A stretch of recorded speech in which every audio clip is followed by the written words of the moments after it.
Miss Ellen Robinson, instructress at Miss Hilversham's Seminary for Young Ladies, was sitting in a stagecoach bound for London. A small dark head bumped against her upper arm in rhythm with the carriage as it rattled along the road. "You have a beautiful child there, missus," said the woman who sat across from her.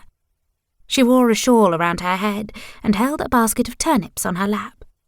She'd been talking the entire journey, and within an hour of meeting her, Ellen knew that her name was Henny Miller, married to a Tom Miller with 3 grown children, and that she was on her way to London to visit her sister Jill, who was married to an innkeeper in Charing Cross Road. The other travellers, a dour-looking gentleman and a soldier, looked out of the window.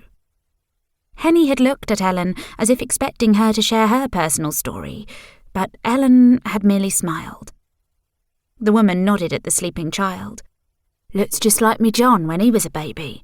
Same dark, thick curls. What a little angel. How old is he?" 4.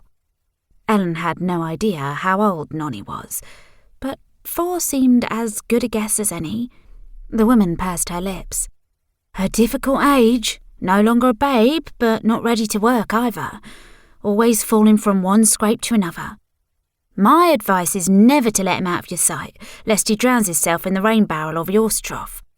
They always do, you know." The woman sniffed. "Happened to my neighbour's boy the other day."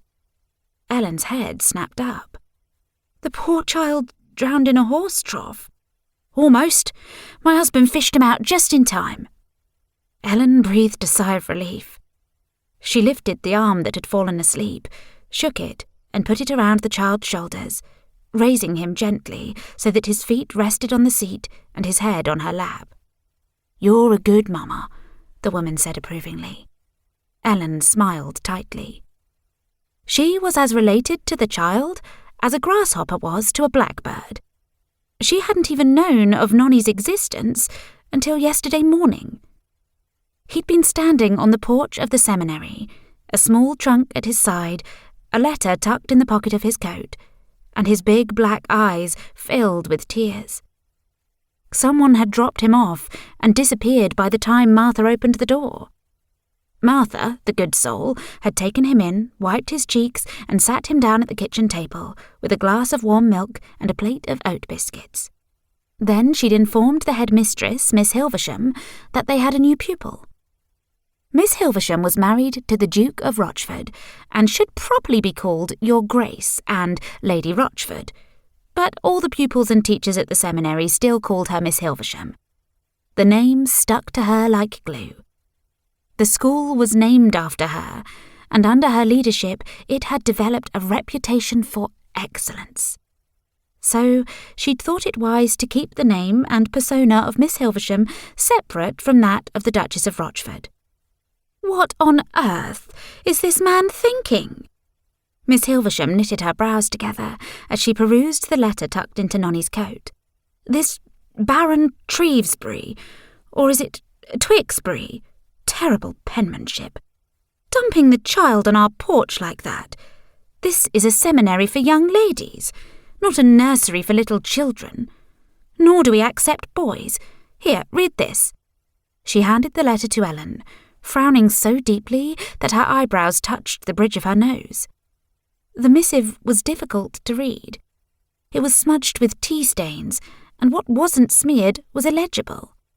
The child was called Undecipherable Name, and he was to receive schooling at Miss Hilversham's Seminary.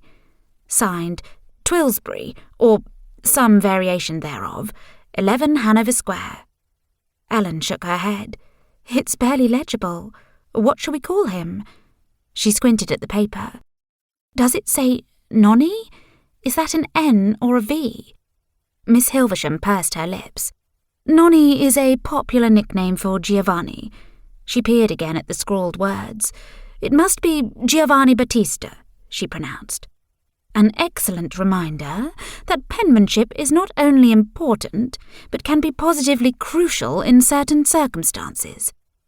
Let's make sure we increase our calligraphy and penmanship lessons for all students. It would be unthinkable if any of our students left our school with such penmanship. She shuddered.